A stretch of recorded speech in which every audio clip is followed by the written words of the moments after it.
Hello, good morning students. आज हम defects of vision का जो पार्ट थर्ड है उसको करेंगे। इसमें आज हम डिस्कशन पे दो डिफेक्ट्स करेंगे। एक करेंगे प्रेसबायोपिया और दूसरा करेंगे कैटरैक्ट। ये दोनों डिफेक्ट्स जो है ओल्ड एज में आते हैं। जैसे जैसे आदमी की एज बढ़ती जाती है तो बहुत से पर्सन इन दोनों डिफेक्ट से अफेक्टेड होते हैं। तो सबसे पहले जैसे हमने हाइपरमेट्रोपिया किया, मायोपिया किया और एस्टिग्मेटिज्म की तीन डिफेक्ट्स की वीडियो मैं आपको पार्ट 1 और पार्ट 2 के रूप में दे चुका हूँ। आप उनको देख सकते हैं। और उसके बाद फोर्थ डिफेक्ट है हमारा प्रेसबायोपिया और फिफ्थ है कैटरैक्ट। आज के इस वीडियो में हम इन दो के बारे में सीखेंगे। तो let us see what is presbyopia and what are its causes and how it is corrected. It is the defect of eye which comes with age. With aging, the power of accommodation of the eye usually decreasing.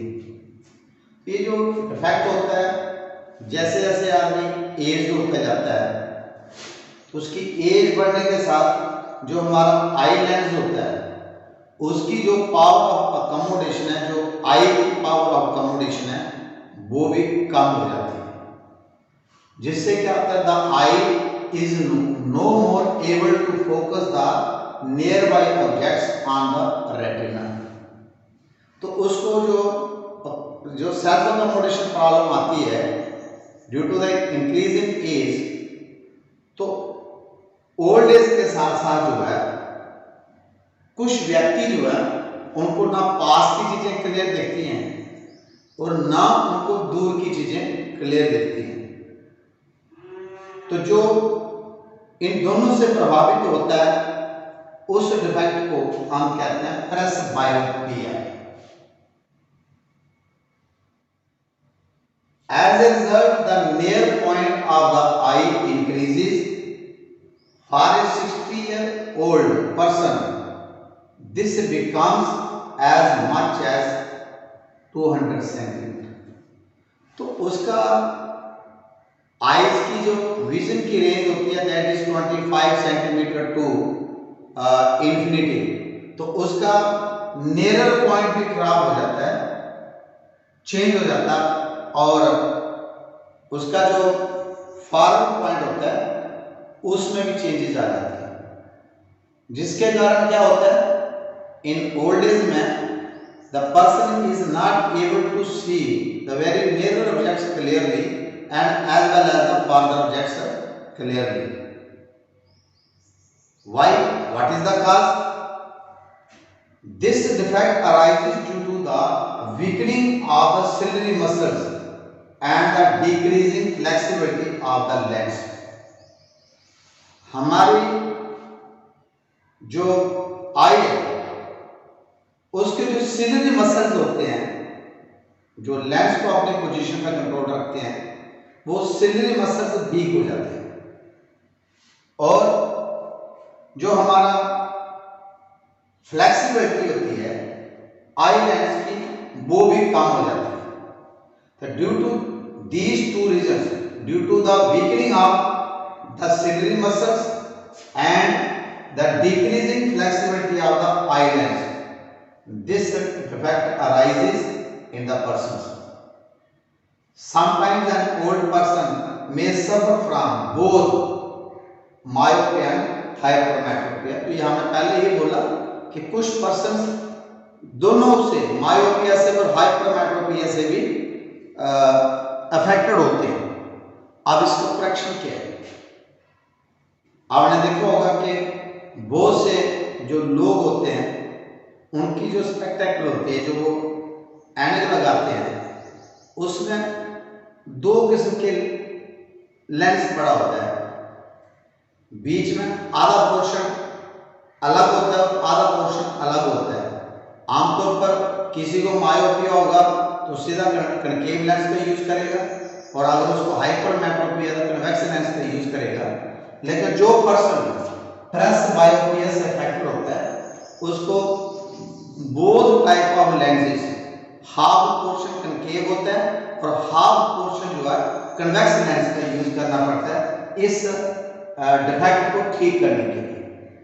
तो फिर जो upper portion होता है वो concave और जो lower portion होता है वो हमारा कन्वेक्स होता है, क्योंकि दूर की चीजें देखने के लिए कनकेव लेंस हेल्प करता है और पास की चीजें देखने के लिए कन्वेक्स लेंस जो है वो हमारी हेल्प करता है।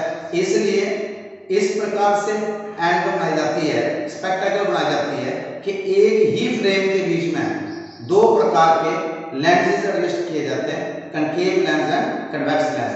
अपर पोर्शन कनकेव होता है जो दूर देखने में हेल्प करता है, और लोअर पोर्शन जो है कन्वेक्स होता है जो पास की चीजों को देखने में हेल्प करता है। तो इस तरीके से प्रेस बायोपिया जो डिफेक्ट है वो आपको अंडरस्टैंड हुआ, उसका काज क्या है और उसकी करेक्शन क्या है। अब कैटरैक्ट की बात करते हैं। ये कैटरैक्ट है, क्या होता है cataract? This is also common problem in old age. ये भी ओल्ड एज के बीच में कॉमन प्रॉब्लम है।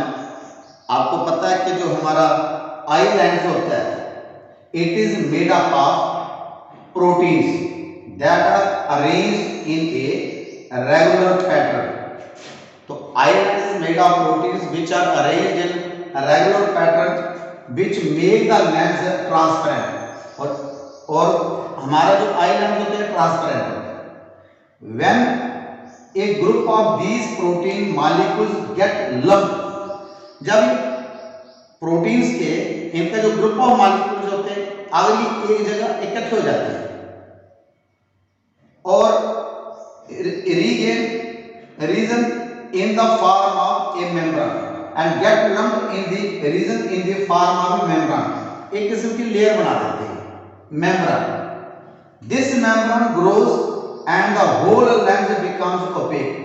ये धीरे धीरे क्या होता है हमारी आंख के ऊपर पट्टी बनाता जाता है। ये जो प्रोटीन लंप है जो इसकी जो ग्रोथ है जब स्टार्ट होती है ऐसे ही रेगुलर पैटर्न में रेस्ट होता है। आई लेंस जो है it is made of proteins, और यही प्रोटीन्स जब डिफेक्टेड हो जाते हैं इनका लंप बन जाता है, एक जगह इकट्ठे हो जाते हैं, और जब आईज के ऊपर जहाँ से हमारी लाइट एंटर करती है और इमेज बनाती है तो उस लेयर को पूरी आंख को ये ढकना शुरू कर देता है एक जैसे पर्दे की तरह, और ये ग्रो करते करते कई बार पूरी आंख को ढक लेता है और ओपेक बना देता है उसको। तो जब हमारी आंख में लाइट ही एंटर नहीं करेगी, ओपेक हो जाएगी, तो फिर उसका इमेज कैसे बनेगा? तो इसको कहते हैं कैटरैक्ट, ऐसे हम इसको कहते हैं मोतिया। अब ये होता क्यों है? इसका रीजन मैंने बता दिया कि जो हमारा आई लेंस होता है वो प्रोटीन से बना होता है which are arranged in regular pattern.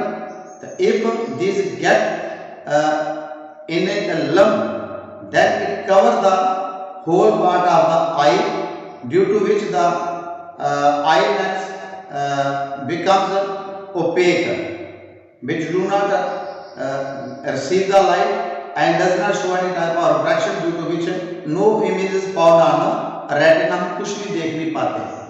तो फिर क्या होता है, हम लोग इस मोतिया का ऑपरेशन करवा लेते हैं। This membrane grows and the whole lens becomes opaque as it grows, ability to see the diminishes। To restore vision the affected lens is surgical removed। तो हमें दोबारा देखने के लिए हम क्या करते हैं कि जो अफेक्टेड लेंस होता है हमारे आईज में उसको रिमूव कर लेते हैं और उसकी जगह एक आर्टिफिशियल लेंस लगा देते हैं और उसको कैटरैक्ट को निकाल लेते हैं थ्रू सर्जिकल वाई ऑपरेशन। तो इस तरीके से हम जो कैटरैक्ट जो ओल्ड एज के बीच में बहुत से लोगों को हो जाता है जिसको मोतिया की बीमारी कहते हैं, उसको हम ऑपरेट करा के और वो दूसरा लेंस, आर्टिफिशियल लेंस यूज करके हम अपनी आंख को ठीक करवा लेते हैं। आजकल इस पे कोई किसी भी किस्म का आइज का डिफेक्ट हो तो टेक्नोलॉजी काफ़ी एडवांस हो गई है, हम हर डिफेक्ट का करेक्शन भी है। और ये था आपका डिफेक्ट्स ऑफ विजन और डिफेक्ट्स कितने होते हैं, तो उसके बारे में हमने 3 लेक्चर्स के बीच में पार्ट 1 पार्ट 2 और आज ये पार्ट 3 था, हमने इसको क्लियर किया। और एनी प्रॉब्लम कोई भी हो तो आप ऑनलाइन जब भी मनसूत्रा ट्यूटोरियल के ऊपर हमारा लेक्चर चलता, अपना इसको सब्सक्राइब कर सकते हो और अपना कोई डाउट हो उसके लिए भी अपने व्यू डाल सकते हो। अगर आपको ये मनसूत्रा ट्यूटोरियल चैनल अच्छा लगता हो आप इसको सब्सक्राइब करें और अपने दोस्तों को भी बोलें। और फ्री में आपको घर बैठे जितनी भी फिजिक्स की नॉलेज है, 10th क्लास की हो, 11वीं की हो, 12वीं की हो, अब थोड़े दिनों के बाद हम 11वीं की फिजिक्स स्टार्ट करने वाले हैं। तो अभी ये 2 चैप्टर सामने खत्म किए आपके फिजिक्स के 10th क्लास के, रिफ्लेक्शन एंड रिफ्रैक्शन और human I and the wonderful world. तो ये हमारा चल रहा है जिसमें हमने आई वाला पार्ट खत्म किया, उसके पार्ट्स, उसकी कंस्ट्रक्शन और उसकी वर्किंग और डिफेक्ट्स ऑफ विजन खत्म हुआ। तो बार बार एक कंसेप्ट समझ नहीं आता है तो पीछे वाला वीडियो देखिए और आपको डिटेल में हर डिफेक्ट की समझ आएगी और आप इसको खुद भी लिख पाते हो। तो आप अगर स्क्रीनशॉट लेना चाहें तो आप अपना स्क्रीनशॉट भी ले सकते हो, इनके नोट्स भी बना सकते हो। Thank you.